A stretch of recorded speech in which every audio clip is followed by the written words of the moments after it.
Howdy, howdy, howdy, my name is Minashi Sasuke. Welcome back to Let's Read Prequel. In the last episode, Katia found out that she actually does have the ability to use magic powers, although she doesn't really have any control over it due to not manifesting mana herself. Manifesting. That was an accident, and I apologize. Anyway, Healy wrote, ask for the whereabouts of the Khajiit mage. Origamimon wrote, probably worth asking where you can safely practice magic without risking a fire. Also, might not be a bad idea to get more info about this magicka absorbing thing and how you can restore your magicka for free. Kraft wrote, ask if he knows anything about the mage-oriented goings-on in Kavash. Reavis wrote, actually speaking of, does he know what the Kavash Mage Guild specializes in? I've always wondered. You actually have a lot of questions, you say, but you'll try to make them fast. You ask him if his friend Zarasha lives around here. You'd love to make a new friend, but also admit that you've also done some things you're not proud of and wouldn't want to reflect poorly on any other Khajiit in town. The wizard says not to worry about that. She lives at the Arcane University far to the northeast of here, just outside the Imperial City. You'll meet her if you ever make it into that university, though. You also consult with him for a bit regarding how to safely practice magic. He says that safety isn't too big a concern for somewhat of your beginner ability. He suggests simply finding an open area where you can try to get some control over the fires. One usually has to understand the basics before they move on to more advanced spells.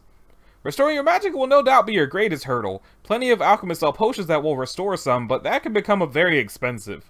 Sometimes you'll be able to absorb spells cast on you, so you may want to have a non-Atronach friend hit you with a few healing spells in the hopes that you'll take in a few of them. Eyelid wells like the one you found yesterday are your best bet when friends unavailable, he explains, gracefully sidestepping or if you have no friends. Speaking of that eyelid well, you tell them that you found it while you were on the way to Kavash. You understand that there is a mages guild in every city, but when naming the nearby guild halls, he didn't mention...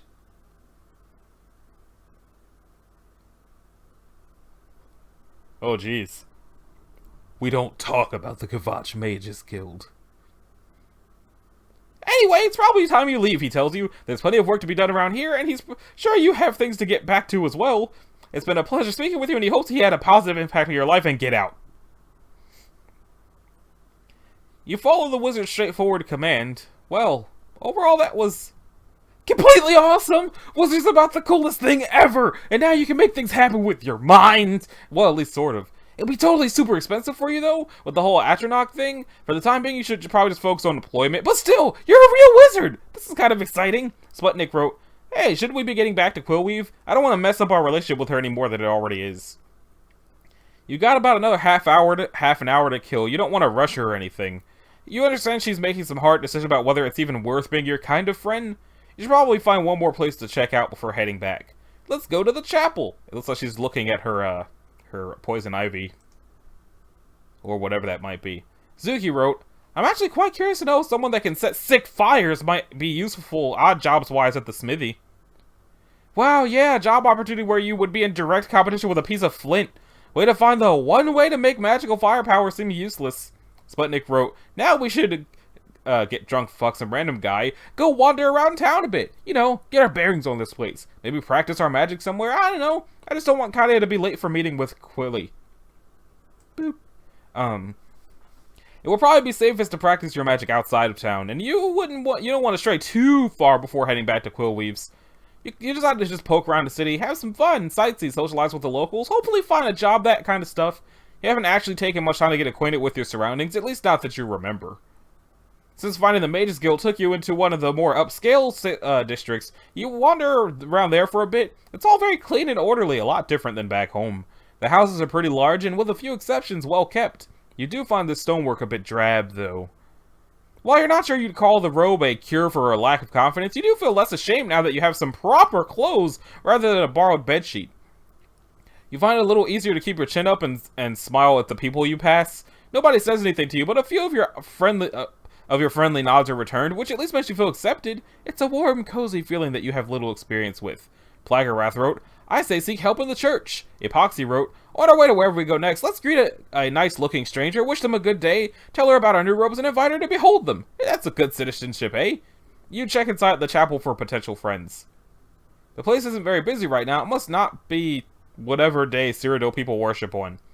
You approach the priestess in front, throw a general good afternoon at her, and kindly ask her to behold your new robes. They are very nice robes, she says. You picked her favorite color. Is there anything she can help you with, or are you just here to pray? McFrugal wrote, I agree that we should tell her we're new and ask more about the gods and stuff. Let's ask her what kind of things she can help us with. You could also ask for possible employment opportunities. Maybe she has an errand or two to run. You explain that you're mostly just exploring the city and admit you don't actually know much about Cyrodiilic religion. You just immigrated here 2 days ago and haven't had time to get your bearings. The priestess says that's fine. They get plenty of travelers and immigrants coming through here and greet them with open arms. She introduces herself as Travalia and welcomes you to the Chapel of Dibella. Don't let the name mislead you. People worship any of the 9 here, not just Dibella. You're from Hammerfell, right? That's spot on, you say. She could tell from your accent. You're different than most Khajiit. She guessed you didn't grow up around many of your own kind. She asked if you were raised on the Yakuta pantheon or the more expansive Khajiit one. You tell you were raised with the traditional Khajiit beliefs, but you branched out in later years. You're pretty much unaffiliated at the moment. That's fine, she says. If you're looking for some familiarity to help you get your footing, you'll find most of the Khajiit pantheon is recognized here in Cyrodiil, just under different names. Alakash, Kenarthi, Mara, and Srendar from Khajiit lore are all an accepted part of the 9 divines. Azara, Hircine, Hemera, Shegarath, Sengin, Namira, Mafala, and Maroons all have some Cyrodiilic followers as well, if Daedra worship is your thing. You explain that you've had some bad experiences in the past and don't ever plan on dealing with Daedra again, ever? You admire her extensive knowledge of Khajiit religion, though. She says thanks. Sputnik wrote, also maybe talk to her about our troubles. Isn't that what priests do and stuff? But don't forget Quillweave, Katia, or I will reach into my computer and lol slap you. Whatever that means. You introduce yourself and tell Travalia your plight, about how you've had nothing but a string of bad luck since you arrived in this country and are presumably presently unemployed, homeless, and a little hungry. You ask if there's a deity here who can help you out with this because you could really use some help. Suggest maybe trying to get in touch with Stendar. Much like in the Khajiit religion, here he's regarded as a god of mercy. If you're really to branch into the less familiar, maybe you could try speaking with Kynarath, who deals with the matters of luck. Both of those sound like pretty good ideas to you. Oh, by the way, last night you might have had a drunken threesome with a necromancer you just met. Are these guys going to be okay with that? Travalia says it probably won't help your case, but maybe they'll overlook it. The final Wraith wrote, more than praying that you receive good fortune, you should try praying for guidance to avoid letting Quillweave down again. Also, even though the cuts you got from broken glass seem to have healed, you should still ask about that rash you got from poison ivy. You kneel at the altar and reach out to Stendar and Kynareth. You really need things to go better for you. You want to turn your life around, to be someone new and special and better than you were before, but you don't know if you can do it alone. All you ask is a little bit of luck on your side. Not a lot, just enough to have some things finally go your way. You don't want to disappoint any more friends. You don't want to disappoint yourself. And if things have to be hard for you, you at least want the strength to not give up. When you came to this country, you were given a second chance to live your life right. And you need help making sure you don't botch it up. You need guidance. Also, you really want to know if the skeleton was involved in whatever you did last night? You're not sure if this is in either of those gods' spheres, but it's driving you crazy trying to figure out how that skeleton could have fucked you. Oh my god, what if you had sex with the unicorn?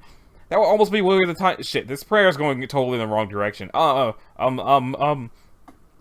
poison ivy is getting pretty bad and you want it to go away. Can you guys do that? I mean, if it comes down to either getting the luck or the healing, you'd prefer the luck, but if you can get both, that would be pretty nice. Praised be the 9? You say you're done and ask Travalia if anything is supposed to happen now. Yeah, she says, when they listen, there's usually a flash of light and some divine healing. You just got cold-shouldered. She attempts to console you. The divines work in mysterious ways, she says. Maybe what's happening right now is part of a bigger plan? Maybe they're making you stronger. She is sure if you keep searching, you'll find something that works out for you. While you're here, you ask her if the chapel has any job openings or errands, needs any errands ran. You really need some money and you've found almost no opportunities to get it. She tells you that they really have all the duties of the chapel covered. It only takes a couple of people to keep this place running, so she can't think of any reason they need new workers anytime soon. If you can hold out through the night, though, they have a soup kitchen tomorrow afternoon. You can get a piece of bread, a bowl of soup, and a friendly smile, if that helps. You thank her for all her help, but you have to go meet up with a friend and see if you do, in fact, still have a friend. Travalia asks if you have any last questions before you go. She wants to help you however she can. For the final Wraith roll, actually, her statement about the bigger plan gives me an idea for your final query. Why not ask Travalia the all-important question, that of fate? If the gods have a plan, do mortals have any say in it? I mean, Katia, you have to admit there have been some moments where it seems like you've lost control of your life, where probability defies itself to make things go as bad for you as possible. So ask her that if life is a story, do the characters have any agency in seeing in how it goes? Do people really have a choice, or is everything they do, everything they are, already written? You ask Travaya about fate. If the gods have a plan, does that mean everything you will ever become is already decided? You admit there are times when it felt like the entire universe is against you. No matter how hard you fight it, you always fall back into being the same sad person.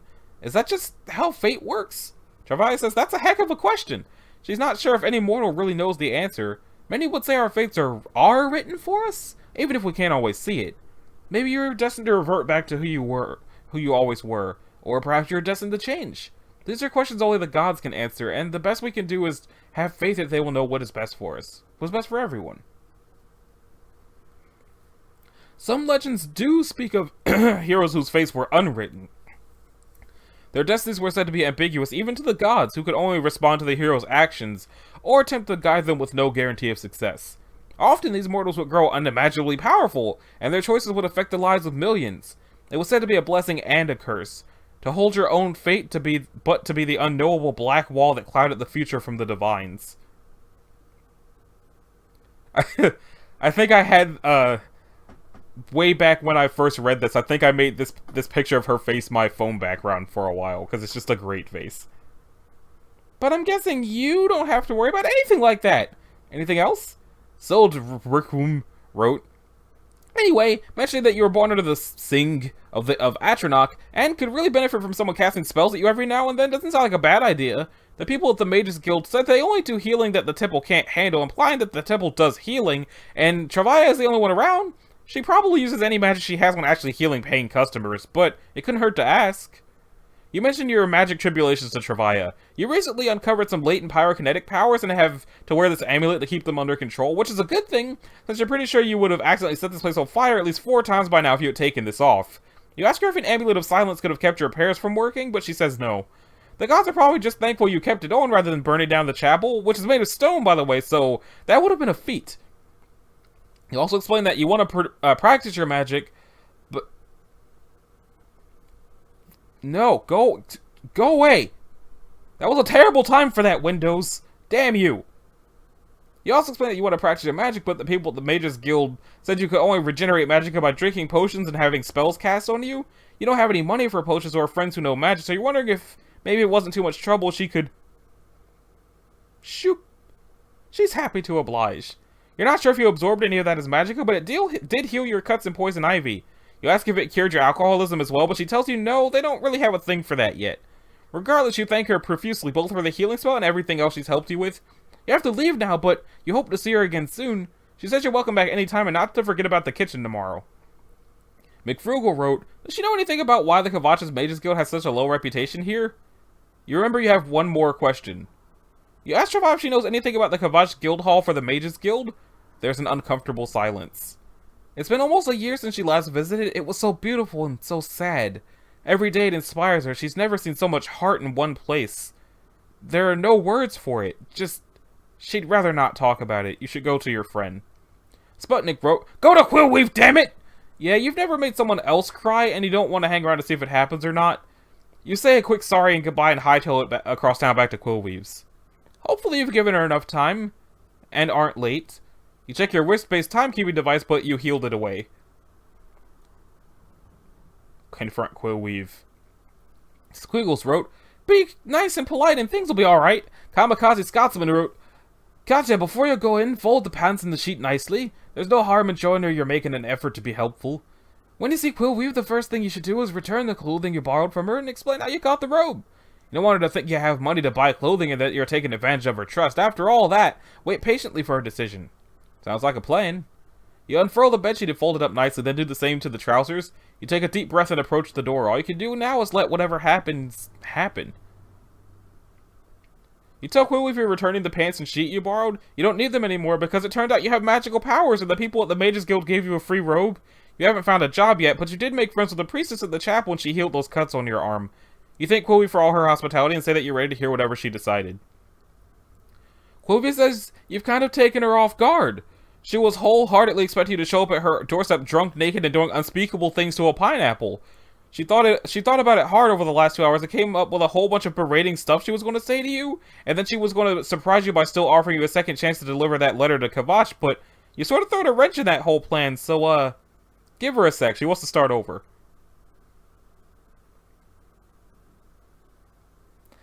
Yeah, welcome back. Come on inside. Feel free to leave those anywhere. Quillweave apologizes for the mess. She honestly didn't think she was in any danger of looking like a slob by comparison. Seriously, what the fuck happened to you? You look good. You talk about how you were accidentally starting fires yesterday, so today you went to the Magus Guild and learned you had latent pyrokinetic power abilities. Words. You can't really control it yet, but they gave you a magic amulet that helps. You have a lot of practicing to do before you can learn spells, but you're actually looking forward to it. Quillweave is impressed and commends your enthusiasm. You admit that you feel a whole lot better knowing that the two of you are still on okay terms. You're really sorry about what happened last night and are still willing to do whatever you can to make up the damages to her house. You heard her mention the courier job was still open? Quillweave says her actual plan was to offer you the job, but with the stipulation that you would be given no money for the journey. She was going to ask you to deliver the letter and get the new book if possible, but to find your own ways to fund it. Which doesn't seem like much of a job, but... Well, she was thinking over maybe what you really need is simply someone to believe in you. Someone to give you a difficult task and tell you that you can probably do it yourself. Of course, she understands sending you off without any aid might be a little daunting. If you're not up to the task, you could always find some other way to pay her back. She won't take offense to it.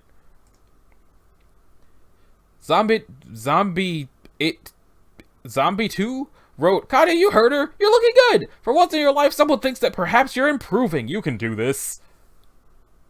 Yep, you finally hit rock bottom so hard that someone is proud of you for simply not screwing up. And it actually feels pretty good. Ryu wrote, do it. Rebecca Black wrote, tell Quillweave to keep the stuff until tomorrow so you don't lose it, and explain that you're hungry and the church is giving out free food. You accept the job. You say she should probably hold on to the letter for now, though. You don't want to leave it till tomorrow morning so that you have time to find some food. You've eaten almost nothing over the past few days, and even on the ship ride over here, you pretty much just lived on saltine crackers. Quillweave says that she was actually planning to head up to a formal dinner at Melona's this evening. She's sure Melona wouldn't mind a guest as long as you don't do anything horribly embarrassing. Maybe you could tag along. You promise Quillweave that you won't do anything weird and you will be the bestest and the most well-behaved dinner guest ever. You're a bit concerned people might remember you from the pineapple incident, but Quillweave says you can just claim that with some other Kaji and everyone there will likely believe you. You should probably leave now, though, so she can tell them she's bringing a guest, and that you only drink water.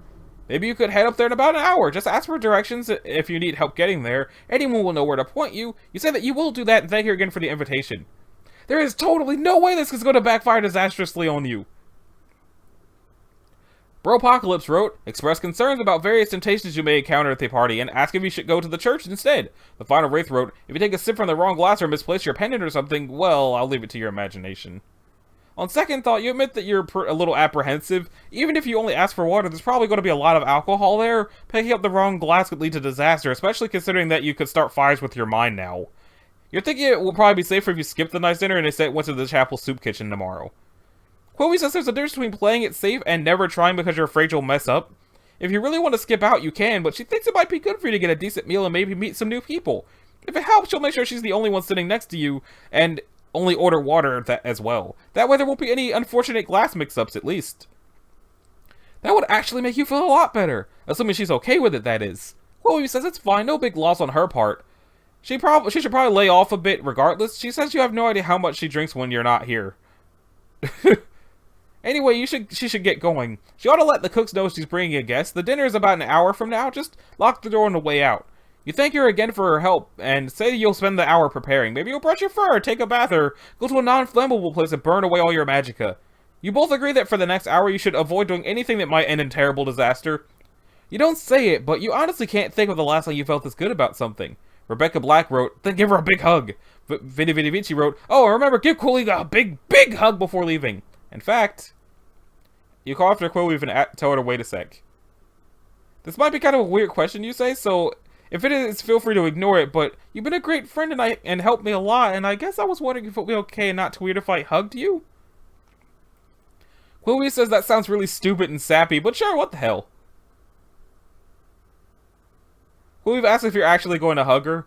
You explain that you've never really hugged anyone before, so you're not entirely sure of the logistics of this. Like, okay, you understand the part about wrapping your arms around someone else, but for this to work out, your heads are going to have to go on different sides, and if you both pick the same direction, then you're going to bump noses. Is there, like, an accepted direction to lean one's head when hugging, or maybe a dominant hugger in this arrangement who picks the direction and the other person observes and responds? Also, there's the whole issue of the chest area. I mean, it seems like our tits are going to be getting kind of intimate here. We're just supposed to sort of ignore that or something. Okay, in fact, you know what? This is kind of a bad idea to begin with. Let's just forget about it. Oh my fucking hell, Quillweave says. You can't chicken out of a fucking hug. No, we are doing this. We are making this happen. It turns out hugs are the best thing ever. You cling on for way too long and eventually Quillweave just has to awkwardly pry you off. Pavlovian Cat wrote, quickly ask Quillweave what her friend is like before she shoos you out because you're just so excited and you just can't wait. Ah! She says she really has to get going now. She hopes you enjoyed your first hug anyway. You say you really did and you thank her for the experience. One last question. You ask Quillweave what her friend Malona is like. She replies you'll probably like Malona. She's rather approachable for a countess. You suddenly realize there may be something you forgot to tell Quillweave. And this is probably a good stopping point for the episode, if for no other reason than Windows is trying to sabotage me.